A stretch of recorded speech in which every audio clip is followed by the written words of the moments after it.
The severance check lasted 4 months. After 31 years as a school librarian in Baton Rouge, Louisiana, the district budget cuts didn't care how many kids I'd helped learn to read, how many after-school hours I'd given, how many summers I'd spent reorganizing the collection, so it actually made sense. They handed me a folder with some paperwork, a small goodbye cake in the break room, and that was that. I was 62 years old, and I needed to figure out what came next. My husband had passed 3 years before. Lung cancer caught too late. We'd always planned to retire together, travel a little, maybe finally drive the Pacific Coast Highway the way we'd talked about for decades. Instead, I was alone in our house on Sycamore Lane, in a suburb outside Baton Rouge, watching my savings account with the particular anxiety of someone who knows exactly how fast a number can shrink. My daughter lived in Phoenix with her husband and their 2 kids. She called every Sunday, sometimes twice. She wanted me to move out there, had offered the guest room until I got settled. But I wasn't ready to be a grandmother who'd given up. I wasn't ready to be taken care of. So I found a job, nothing glamorous, a file clerk position at Mercy Regional Hospital, evenings, Monday through Friday, 5 to 11. The pay wasn't what I'd earned as head librarian, but it was steady and it came with benefits, which mattered more than I'd expected it to at 62. The work was repetitive, pulling charts, logging records, returning files to their proper places, but I knew how to work with filing systems. That part, at least, felt like something I understood. The problem was getting home. I'd sold one of our cars after my husband died. We'd had 2 for so long that keeping both felt wasteful, and the insurance alone on the second one didn't make sense for someone driving alone. I kept the newer one. But in the spring, the transmission went, and the repair estimate was more than the car was worth. I was between paychecks in a way I hadn't experienced since my 20s, and a new car wasn't possible yet. So I took the city bus to work. The bus home left at 10:45. My shift ended at 11. I called my supervisor about it the week I started. She was sympathetic, but there wasn't much she could do. The evening schedule was the evening schedule, and they needed someone through close. She suggested I look into a rideshare app. My daughter had been after me to download one anyway. So on my 3rd night of work, I finally did. That's the night I met Theodore. His car was a dark green Chevy Equinox, clean and well kept, which I noticed because I was nervous and noticing things the way you do when you're nervous. He was maybe 60, with close-cropped silver hair and reading glasses pushed up on his forehead, even though it was nighttime. His radio was playing something low and instrumental that I couldn't identify. "Long shift?" he asked, pulling out of the hospital parking structure. "First full week," I said, still finding my footing. "New job?" "New everything," I said, and then felt embarrassed for saying it, because it sounded like I was inviting a conversation I hadn't decided to have yet, but he didn't push. He just nodded and drove, and the quiet that followed was one of those rare, comfortable kinds. When he pulled up to my house on Sycamore Lane, I thanked him and he said, "Take care of yourself," and I thought that was probably the end of it. It wasn't. The next Monday night, the same green Equinox pulled up when I requested a ride. I figured it was coincidence. The app matches by proximity, and he probably lived nearby. But it happened again Thursday. And the following Monday. By the 3rd week, I noticed he was already logged on when I requested, a little earlier than made sense for his driver just working the neighborhood. He was positioning himself to be the one who picked me up. I didn't know how to feel about that at first. A woman alone at 11 o'clock at night being sought out by a stranger. That's the kind of thing your daughter warns you about. But his rating was 5 stars with over 400 rides, and something in my gut said he was just someone who'd found the route reliable. Or maybe something else. One night I asked him directly, "Do you wait for me?" He was quiet for a second. "Is that strange?" "Depends on why. The hospital run at 11 is reliable," he said, "and you tip well, and you say good evening instead of just giving your address." He paused. "Most people don't say good evening." It was such a small thing, but I understood it immediately, the way you do when you've also spent years being invisible in a room full of people. We started talking, not all at once. It built slowly, the way real conversations do. I learned that Theodore had driven 18-wheelers for 20 years before a back injury ended that career. He'd tried a few things after: warehouse work, a short stint doing delivery for a grocery chain, but nothing stuck the way driving did, so he drove people instead of freight. He had a son in Shreveport he didn't talk to much. A sister in Memphis he talked to too much, he said, and laughed when he said it. He'd been divorced for 11 years. Amicably, he said, which people say when they mean it was painful, but neither person was a villain. I told him about my husband, about the 31 years in the library, about my daughter in Phoenix who called every Sunday and meant well. He listened the way good listeners do, without filling the silence with reassurance, just letting the words land. In October, I started bringing him coffee. The hospital cafeteria closed at 9, but the vending area near the staff entrance had a decent machine, and I started getting 2 cups around 10:30, keeping one in my bag for the ride. The first time I handed it through the window before I got in the car, he looked at it for a moment, like he wasn't sure it was real. "You didn't have to do that," he said. "I know. But I figured you'd been sitting in this parking lot for 20 minutes, and the nights are getting cold." He wrapped both hands around the cup. "Thank you, Vera." It was the first time he'd used my name, and I realized I'd grown so used to being ma'am everywhere I went that hearing my actual name from someone who'd remembered it felt like something. After that, the coffee was just part of it. I'd come down from the filing room, grab 2 cups, and Theodore would be at the curb. We'd drive through the quiet streets of Baton Rouge at 11:15, sipping bad vending machine coffee, talking about whatever there was to talk about. He told me about the strangest passengers he'd driven, the man who sang opera quietly the entire ride, the woman who'd cried the whole way home from a party and then tipped him $60. I told him about the files I was starting to notice at work, small things that didn't add up, records that didn't match the way they should. "What kind of things?" he asked once. "Patient billing discrepancies, files that should be in one place that turn up somewhere else, or don't turn up at all." I shook my head. "I'm probably reading too much into it. I've spent 30 years organizing other people's messes. I see patterns in everything." He was quiet for a moment. "Trust that," he said. "If something doesn't look right to someone who knows what right looks like, it usually isn't." I thought about that a lot later. November was warm that year the way Louisiana Novembers sometimes are, that strange false summer that lasts a week before the cold actually settles in. I was getting more comfortable at the job, learning which doctors' offices generated the most paperwork, which insurance companies created the most problems.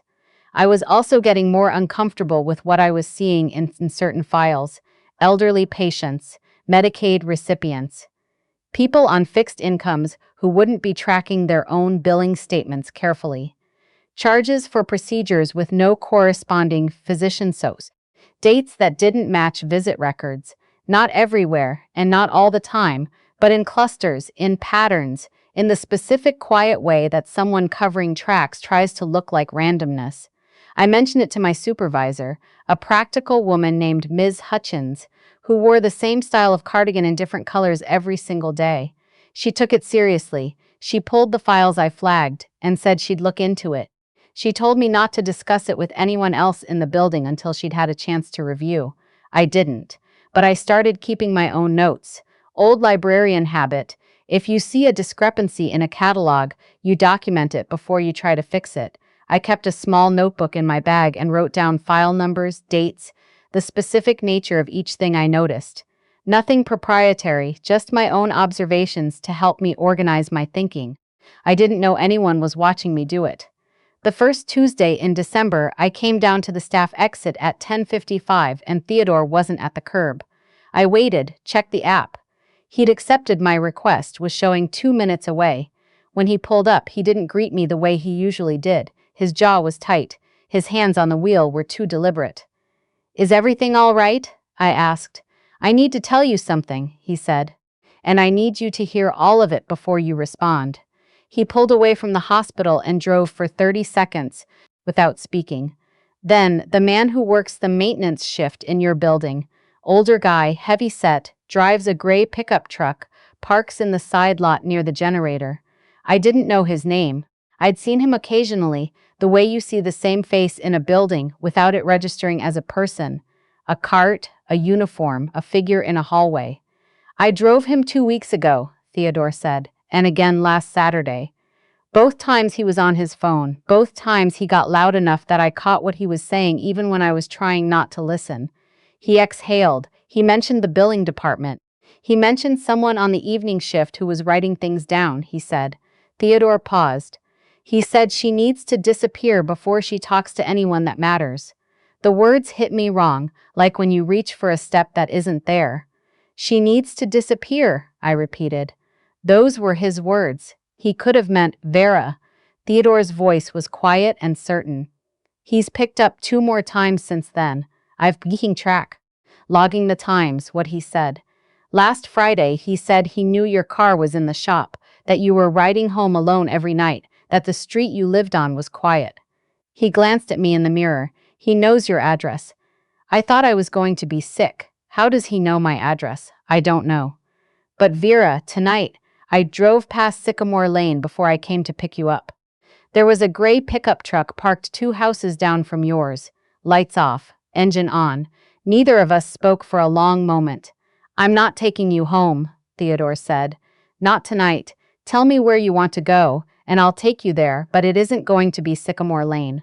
I sat with that for a moment. The car moved through the city. The radio was still playing, something low, barely there. Does this man, do you know his name? I looked at the app after the second time. His account says Walter Grimes. The name meant nothing to me. It meant everything to me. It was the name of a man who apparently knew where I lived and had said I needed to disappear. My daughter's in Phoenix, I said, more to myself than to him. Is there someone local? A friend, a neighbor you trust?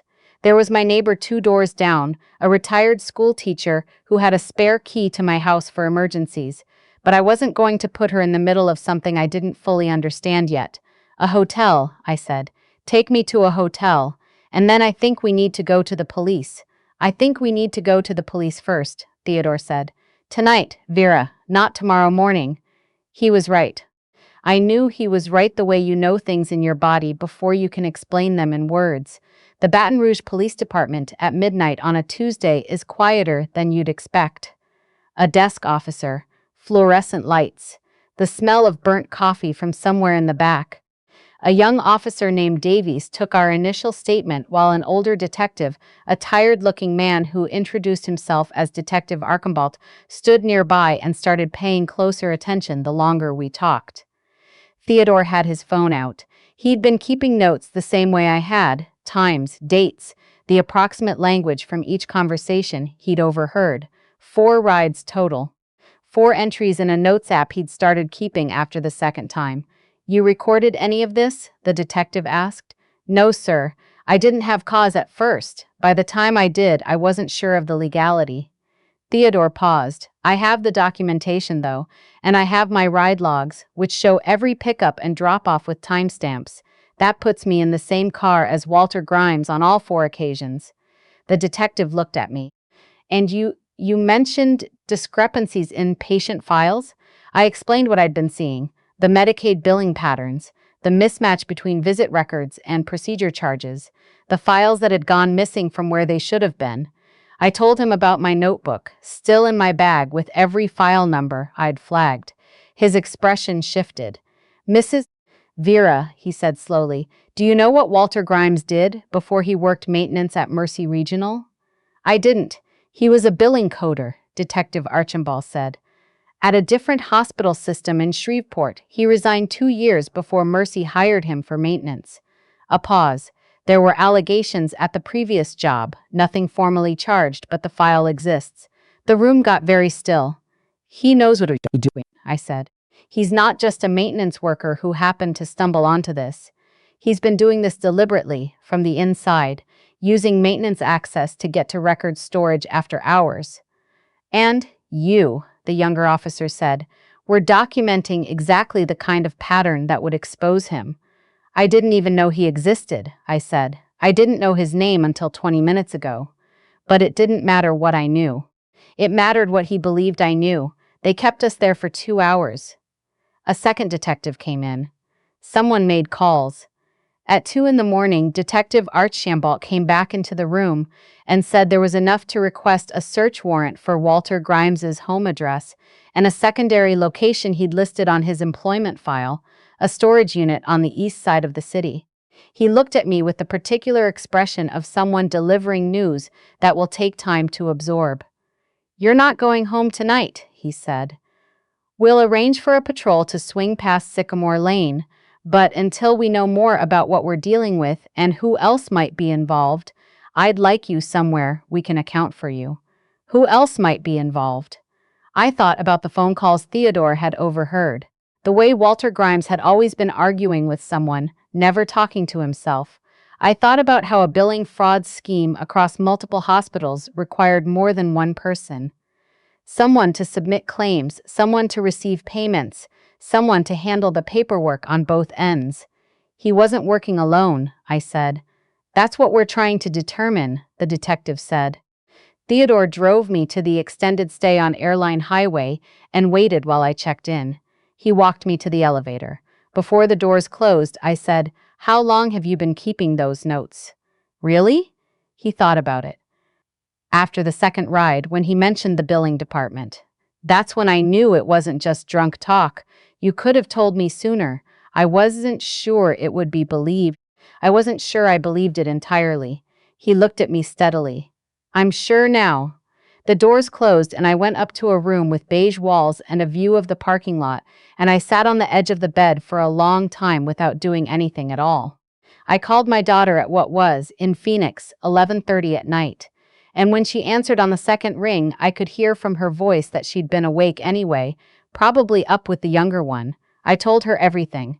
She was quiet for a moment when I finished, the particular quiet of someone deciding how frightened to let themselves be. "Are you safe right now?" she asked. "Yes," I said. "I'm safe. I'm booking a flight," she said. "You don't need to, Mom." Her voice didn't waver. "I'm booking a flight." She arrived the next afternoon. By then, Detective Archambault had called twice. The search warrant had been executed that morning. In the storage unit on the east side of Baton Rouge, they found boxes of patient files, originals, pulled from multiple hospital systems over what appeared to be a 3-year period. They found a laptop with fraudulent billing submissions dating back further than that. They found records linking Walter Grimes to 2 other people, a woman who had worked in insurance claims processing and a man who ran a medical billing company out of a strip mall office in Gonzales. 3 people. A coordinated scheme. Over $400,000 in fraudulent Medicaid claims. And Walter Grimes had been watching me because I'd been getting close to the thread that would unravel it. He was arrested at his apartment at 7 that morning. The other 2 were picked up by afternoon. My supervisor, Ms. Hutchins, called me that evening, her voice shaken in a way I'd never heard it before. She said she'd had no idea. I believed her. I still believe her. My daughter stayed for a week. She reorganized my kitchen while she was there, which is what she does when she's anxious and can't say so directly. I let her. We watched old movies in the evenings, and she told me about her kids and her husband and the neighborhood she lived in, and I let myself be taken care of for a little while without feeling like it meant I'd given up. Theodore texted me twice while she was there, once to ask if I was all right, once to ask if I needed anything. I told him I was fine and thanked him. My daughter, who saw both messages, looked at me with an expression I recognized from when she was a teenager and thought she was being subtle. "He seems like a good person," she said. "He is," I said. The trial took months to schedule and longer to complete. Theodore and I both testified. His documentation, those careful notes in a plain app on his phone, the ride logs with their timestamps, the steadiness with which he described what he'd heard, was, according to the prosecutor afterward, some of the most useful evidence they had. Walter Grimes received 8 years in federal prison. The other 2 received sentences of their own. After the verdict, Theodore and I had lunch at a diner near the courthouse, the kind of diner that's been in the same spot since 1978 and doesn't apologize for it. We got the lunch special and coffee. That was better than the hospital vending machine, which wasn't a high bar but still felt like a victory. "I keep thinking," I said, stirring my coffee, about what would have happened if I hadn't started bringing you coffee. If I'd just been another passenger, just given my address and looked at my phone the whole ride. He would have picked up someone else eventually, Theodore said, and she wouldn't have had the notes you had, maybe, but you might not have been paying attention the same way. He was quiet for a moment. My son, he said, we haven't talked in 4 years. Long story, and mostly my fault. I wasn't around the way I should have been when he was young, and eventually he ran out of grace for it. He turned his coffee cup on the saucer. When I testified, he saw it on the news. He called me last week. I put my cup down. He didn't say much, Theodore continued. Just that he'd seen it, and that he was glad I was all right, and that maybe we could talk sometime. He paused. I've been driving people around for 3 years thinking I was just keeping myself afloat. I didn't think I was doing anything that mattered. You were, I said. You made me think so, he said. The coffee, the good evening. The fact that you asked about my day and waited for the actual answer. He looked up. People don't do that. You'd be surprised how rare it is, someone who actually waits for the answer. I thought about the 31 years in the library, all those kids who came in with their questions, their book reports, their confusion about the card catalog, their occasional genuine curiosity about something bigger than their homework. I'd always believed the work mattered. That small acts of attention accumulate into something.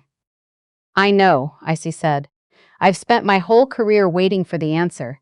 I'm still working at Mercy Regional. Different schedule now.